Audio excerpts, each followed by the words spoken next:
pemujiannya orang yang diberi nikmat itu laisa ibaratun, bukanlah sekedar gambaran atau sekedar perbuatan, an qaulina, dari ucapan kita, alhamdulillah, berupa lafaz alhamdulillah.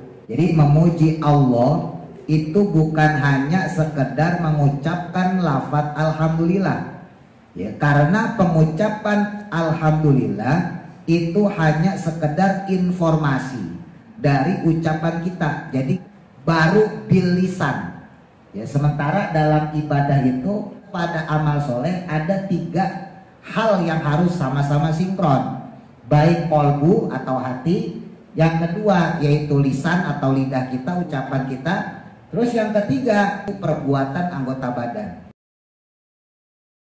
Ada orang tua punya anak 3, yang satu pinter, yang kedua pinter, yang ketiga oon. Ketika anak ini ulangan, orang tua tahu hasilnya. Ini anak yang pertama, yang kedua masih ranking 1, yang ketiga rada blow on nih, boro-boro dapat ranking, naik kelas juga udah bagus. Tapi apa yang dilakukan si orang tua? Tetap memerintahkan ketiga anaknya untuk belajar, walaupun si orang tua tahu kemampuan 3 anak ini. Pun begitu dengan si anak ketiga ini, dia sadar diri ya. Ya Pak, saya mah udah naik aja udah bagus deh. Tapi tetap belajar itu dilakukan sama si anak demi untuk menyenangkan orang tuanya. Jadi Allah tuh tahu kemampuan kita, bahwa kita nggak bisa memuji Allah sebenar-benarnya secara hakikat, gitu ya. Maka Allah nggak mewajibkan. Cuman kita sadar diri dong, gitu. Walaupun tidak wajib, tapi tetap harus diusahakan oleh semua orang.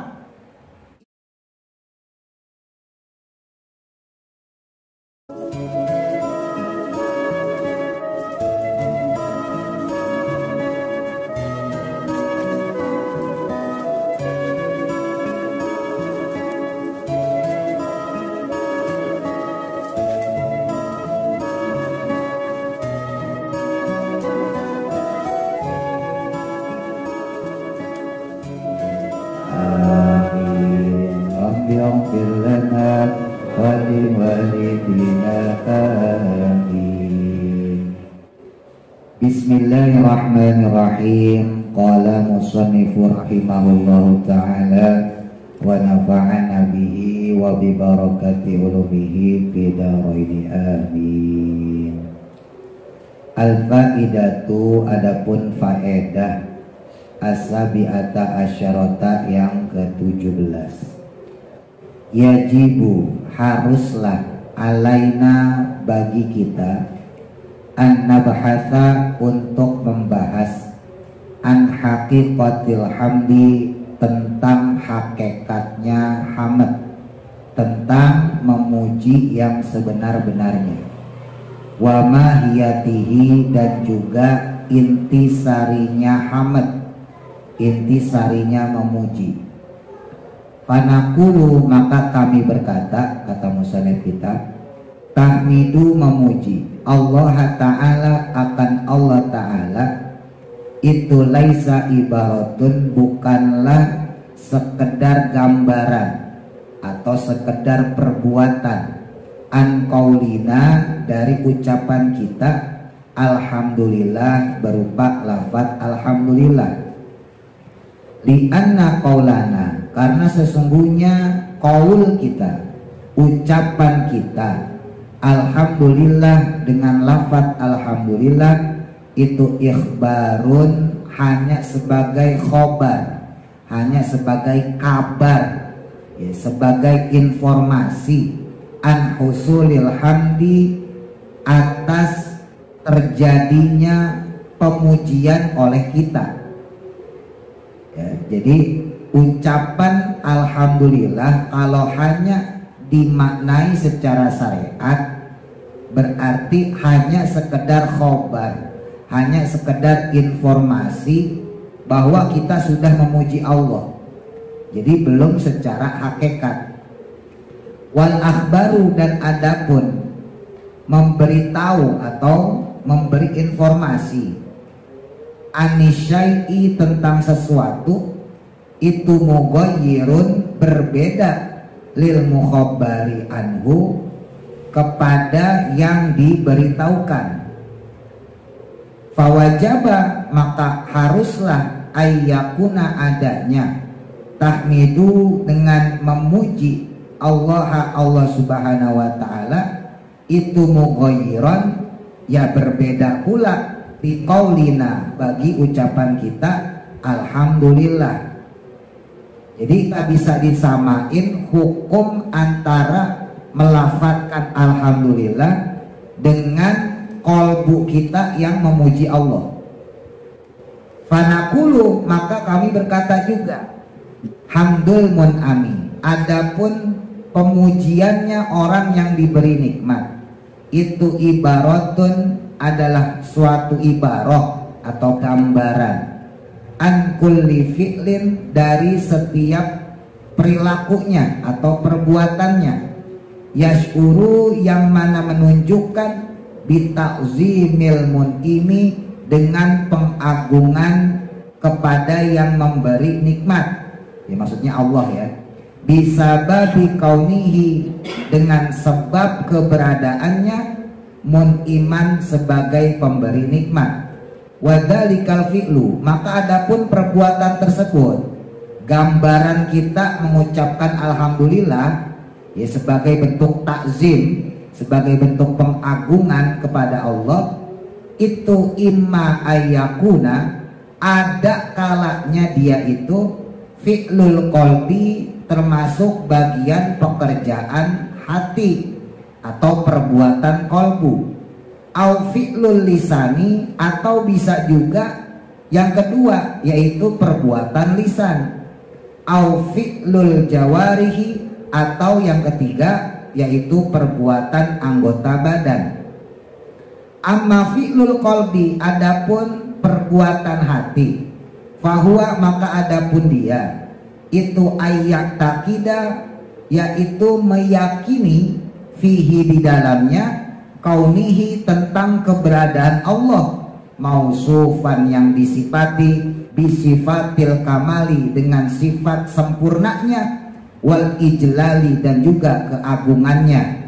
Wa amma fi'lul lisani, sedangkan adapun kalau perbuatan lisan, ucapan kita, maka fahuwa, adapun hal tersebut itu ayat karo, dengan menyebutkan alfazon, akan lafat-lafat atau berbagai ucapan, dalatan, yang menunjukkan ala kaunihi, atas keberadaannya Allah Ta'ala, mausufan, yang disifati, bisifatil kamali, dengan sifat kesempurnaan.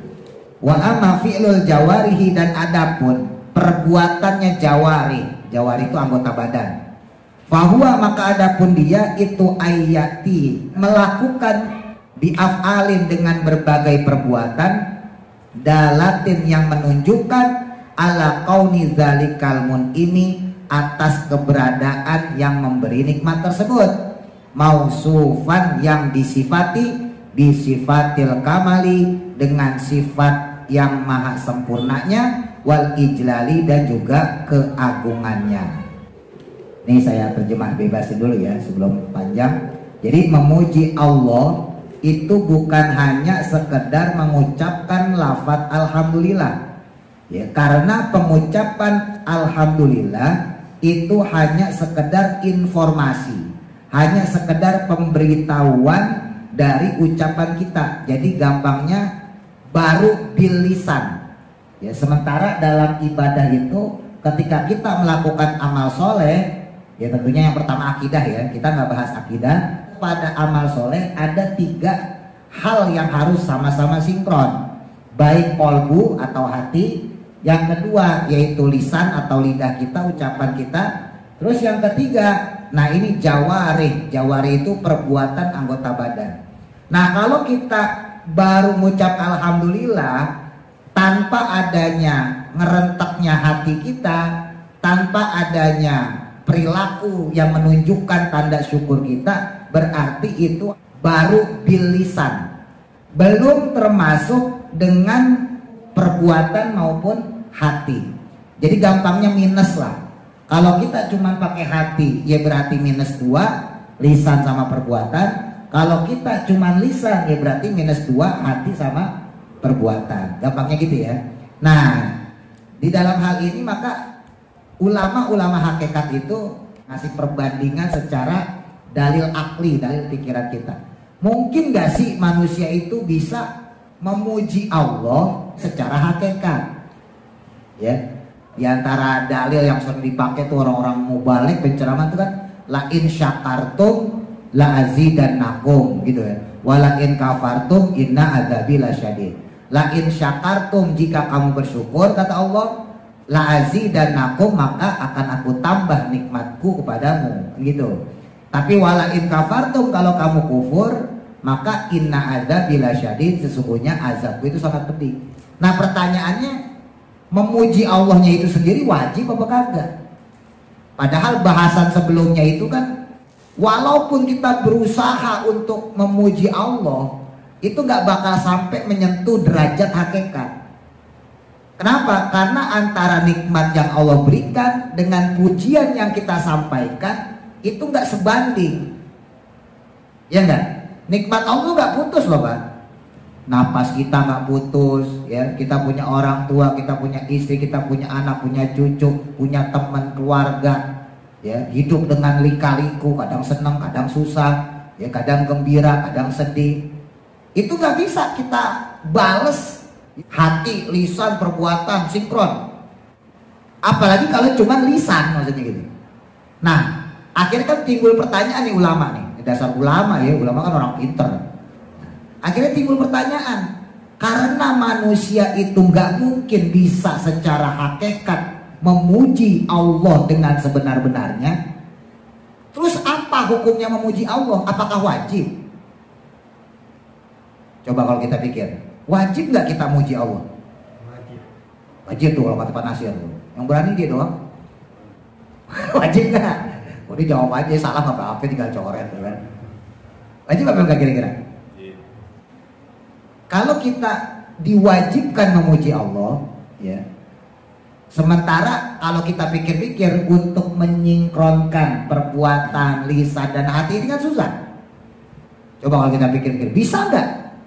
Jangankan kita yang kelas awam, ulama aja belum tentu bisa nyingkronin antara kolbu, lisan, perbuatan dalam setiap saat loh Pak. Kalau sekali dua kali mungkin bisa.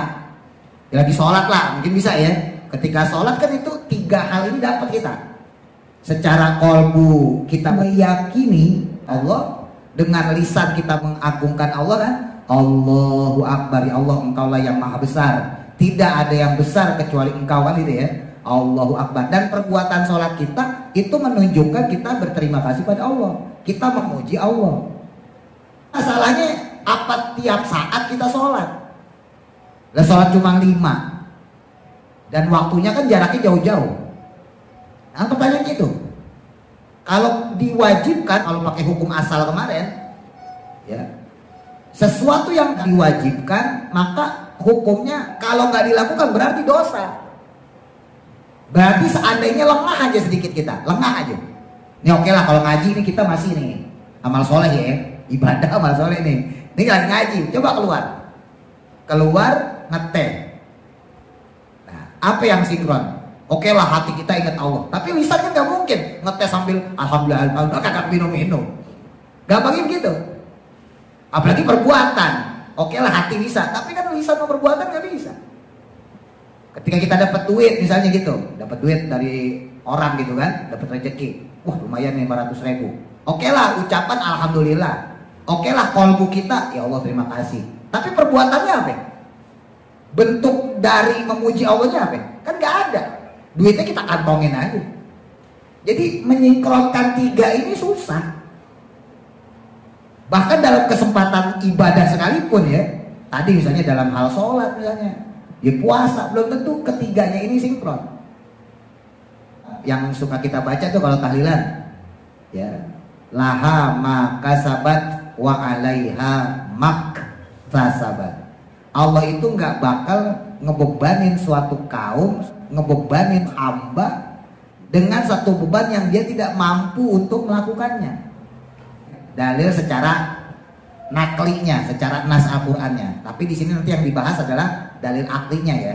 Ini saya sampaikan dulu dalil naklinya. Kenapa Allah kok nggak mewajibkan kita memuji Allah dengan sebenar-benarnya? Ya udahlah, memuji dengan perbuatan aja cukup. Walaupun lisan sama hati gak sinkron. Biarlah memujinya dengan hati aja. Ya, lisan sama perbuatan gak sinkron. Atau cuma lisan doang, hati sama perbuatan lalai sama Allah. Setidaknya di antara tiga ini ada satu yang kita lakukan. Gampangnya gitu. Fahada, maka inilah huwa, yaitu al-muradu, yang dimaksud minal hamdi, daripada pujian.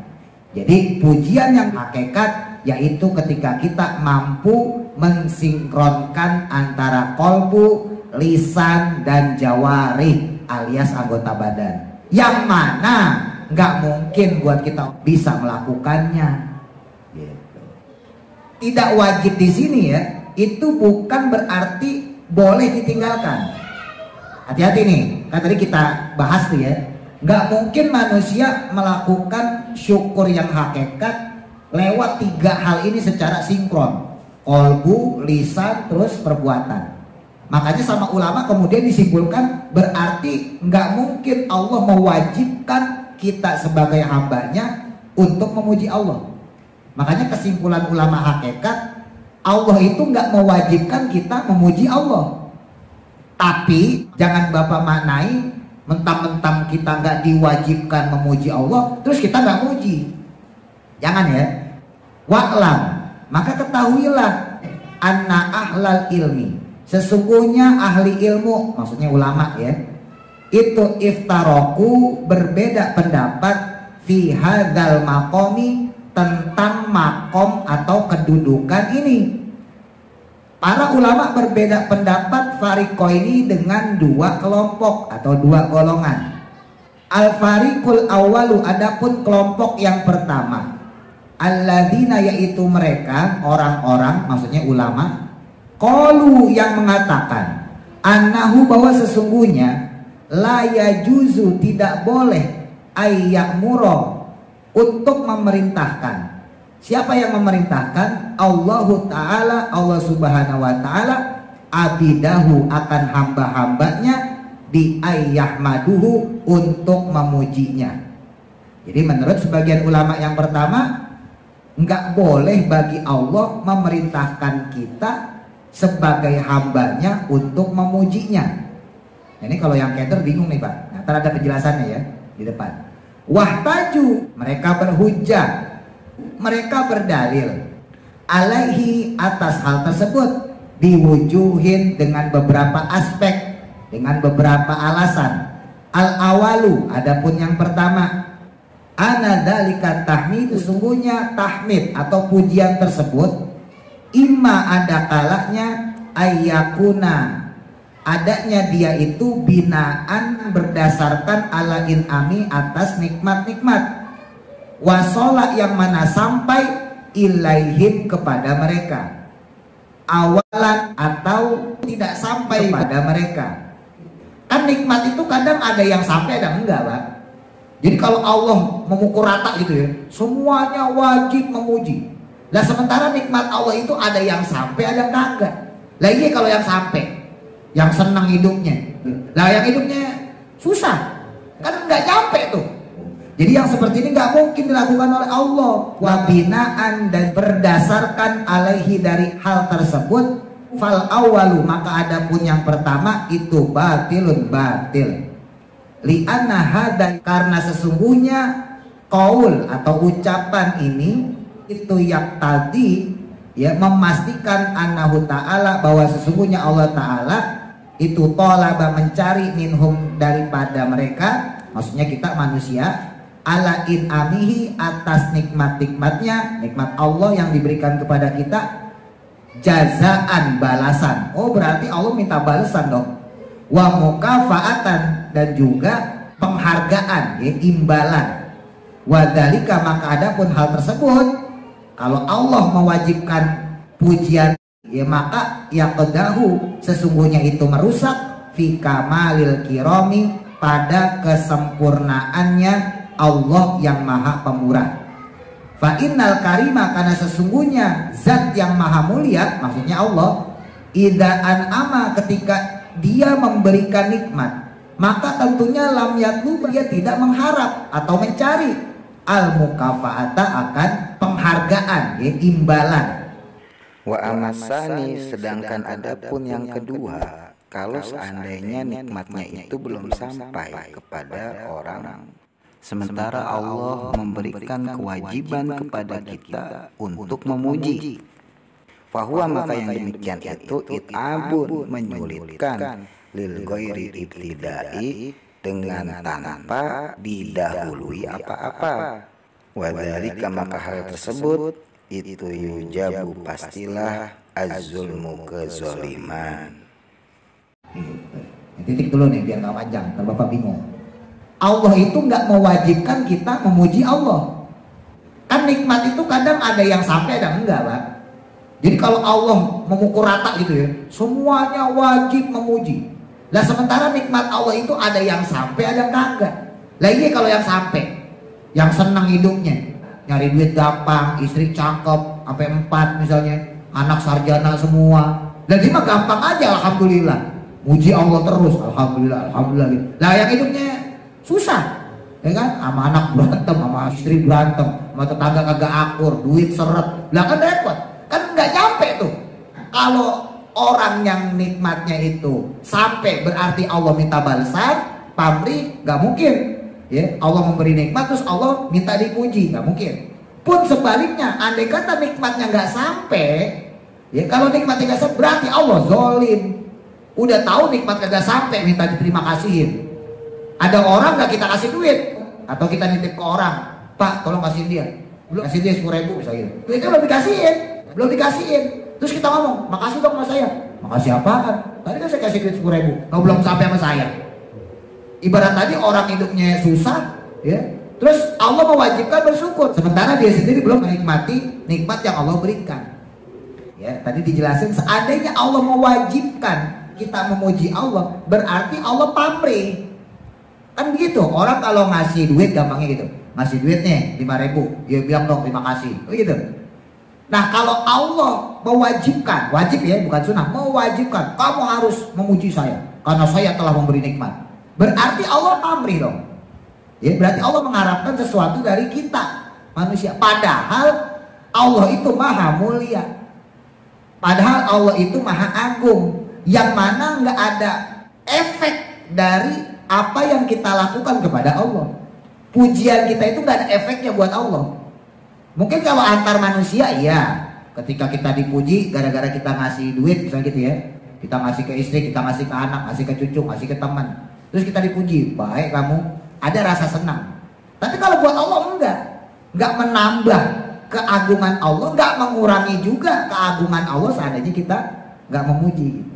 Biar kagak paham ya, tetap kita harus memuji Allah, tetap kita harus punya target bisa nyenengin Allah, tetap kita harus berusaha untuk muji Allah, walaupun secara hakikat nggak mungkin kita bisa muji Allah sebenar-benarnya. Gampangnya gini Pak, ini saya kasih contoh ekstrim. Ada orang tua punya anak 3, gampangnya gitu ya, yang satu pinter, yang kedua pinter, yang ketiga oon. Biasanya kalau yang ketiga emang oon ya, nggak semua tapi yang pertama kan soalnya uji coba pertama, biasanya pinter. Yang kedua masih pakai susu, ya kan? Nah yang ketiga udah mulai susah nih, pakai air tajin doang. Jadi biasanya rada oon. Nah pertanyaannya, ketika anak ini sekolah, anak ini misalnya punya ulangan, yang disuruh belajar ya semuanya ini, atau cuma salah satu dari 3 anak tersebut? Ya 1, 2 pinter, yang ketiga oon. Besok ulangan, disuruh belajar nih 3-3-nya, apa cukup salah satu aja? Suruh semua ya, nggak mentang-mentang yang pinter, oh kamu pinter nggak usah belajar, kamu udah pinter. Kan tetap disuruh belajar. Yang oon disuruh belajar nggak? Disuruh belajar ya. Nah, orang tua tahu hasilnya. Ini anak yang pertama pasti ranking 1, yang kedua mau ranking 1 juga, yang ketiga rada blow on nih, boro-boro dapat ranking, naik kelas juga udah bagus. Tapi apa yang dilakukan si orang tua? Tetap memerintahkan ketiga anaknya untuk belajar, walaupun si orang tua tahu kemampuan 3 anak ini, yang 1 pintar, yang 2 pintar, yang 3 oon. Pun begitu dengan si anak. Yang ketiga ini dia sadar diri ya. Wah, kakak saya mah pinter, dia biasanya ranking 1. Paling ntar semester ini ranking 1 lagi. Sementara yang ketiga ini dia sadar diri ya. Ya Pak, saya mah udah naik aja, udah bagus deh. Tapi tetap belajar itu dilakukan sama si anak demi untuk menyenangkan orang tuanya. Walaupun dia sadar gak bakal ranking 1, orang otaknya belet. Paham maksudnya? Jadi Allah tuh tahu kemampuan kita. Lah kan Allah yang nyiptain kita, masa Allah nggak tahu? Allah yang nyiptain kita, Allah tahu kemampuan kita semana. Walaupun tentunya kemampuan orang berbeda loh. Ya ibadahnya orang juga berbeda-beda sesuai dengan ilmunya dan sebagainya ya. Tapi Allah yang jelas tahu kemampuan kita seberapa. Makanya karena Allah tahu kemampuan kita, bahwa kita nggak bisa memuji Allah sebenar-benarnya, kita nggak bisa tahmid, kita nggak bisa tasbih benar-benar secara hakikat, gitu ya. Maka Allah nggak mewajibkan. Cuman kita sadar diri dong, gitu. Seperti anak yang bodoh tadi, sadar diri dong. Jangan mentang-mentang kita dianggap nggak bisa terus kita diem aja. Tetap perintah itu Allah berikan. Lah buktinya apa?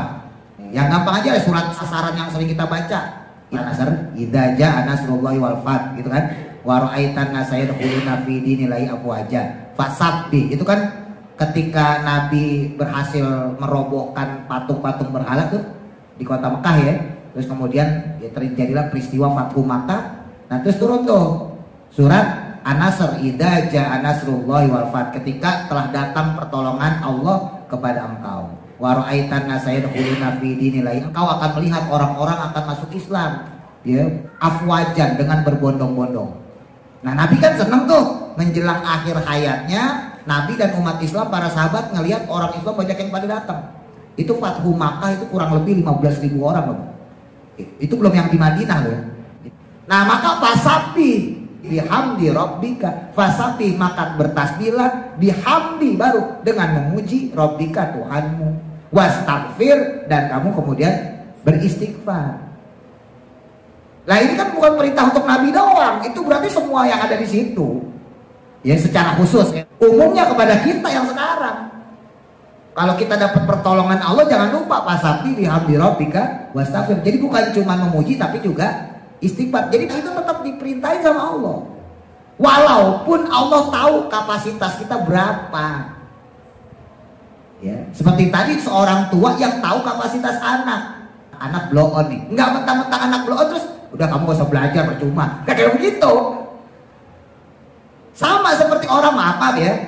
Jadi perintah untuk memuji, bersyukur sekalipun tidak wajib, sekali lagi, walaupun tidak wajib tapi tetap harus diusahakan oleh semua orang. Ibadah itu tetap harus dilakukan oleh semua orang. Nggak mentang-mentang misalnya ahli maksiat, saya mau udah tukang mabok dari kecil, dari muda, sekarang udah tua masih mabok, masih judi, sekalian aja mati. Nggak bisa begitu. Kan banyak orang model kayak gitu, udah tanggung, udah 50, 60, bentar lagi mati, sekalian lagi mati, masuk neraka. Lah berarti kalau dia punya pikiran kayak gitu, itu sama aja kayak anak kecil tadi itu yang disuruh belajar. Alah kan saya udah blow on, biarin aja blow on. Apa maksudnya? Gak bisa begitu. Allah tuh bikin khitab itu perintah ya Pak. Bikin peraturan bahasa kita, undang-undang yang untuk semua. Gak cuma orang yang Islam, termasuk juga orang yang kafir.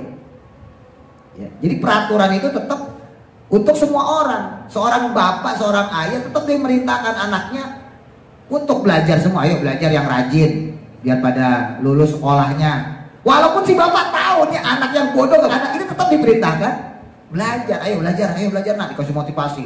Ntar kalau kamu belajar di bapak beliin HP, kalau lulus kamu dibeliin motor. Tetap dikasih motivasi. Walaupun bapaknya tahu, lah ada paling anak jeblok nilainya. Paham ya? Allah tuh kasih motivasi pada kita. Ayo sholat, ayo ngaji, yang rajin ibadahnya. Ya nanti kamu masuk surga dapat fasilitas seperti ini, dapat bidadari seperti ini, ranjang kamu, istana kamu seperti ini. Gitu. Walaupun Allah tahu kapasitas kita. Allah tahu orang Allah yang nyiptain kita. Seberapa besar kemampuan kita Allah tahu.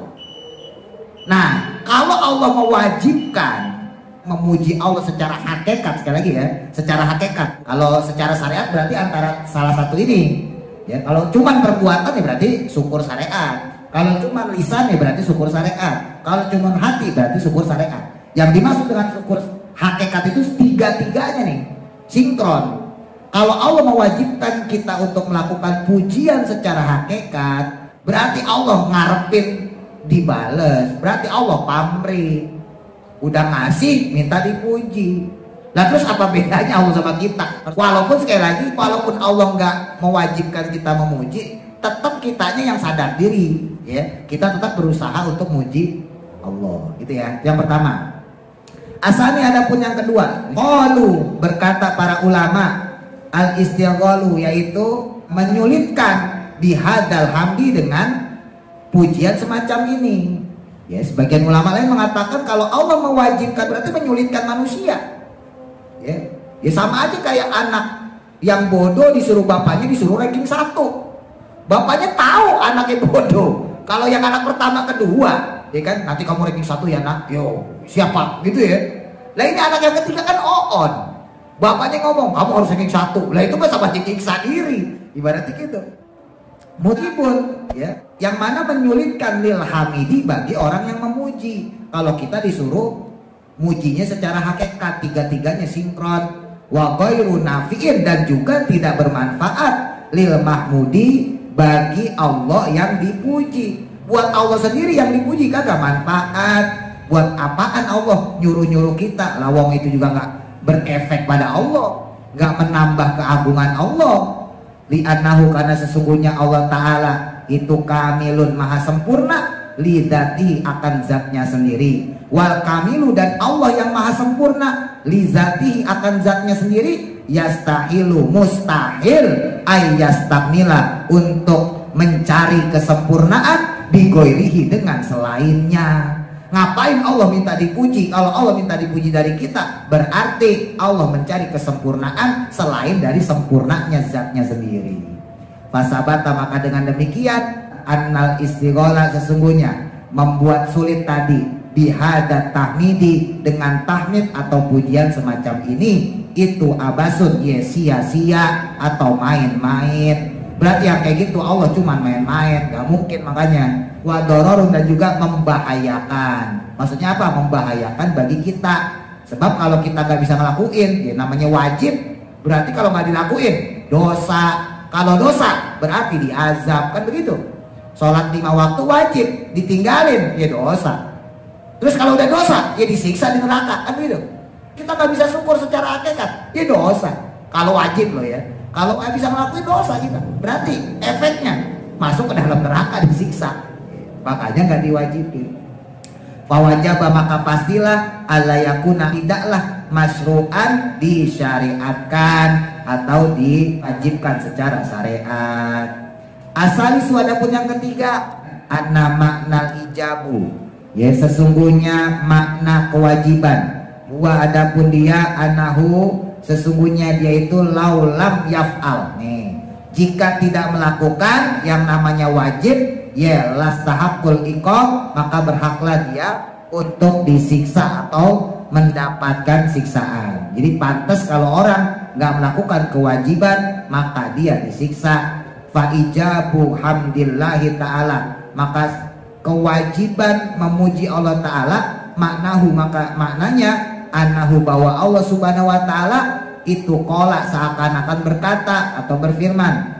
Kalau Allah mewajibkan memuji Allah gitu ya, seakan-akan Allah berkata laulam istagil, jika kamu tidak sibuk bihadal hamdi dengan pujian ini, la aqabatuka, maka niscaya aku akan menyiksa kamu. Jadi seakan-akan seperti itu. Wahadal hamdu, maka adapun hamd ini itulah naf'a, tidak bermanfaat lahu baginya fi haqqillahi, dalam haknya Allah Ta'ala.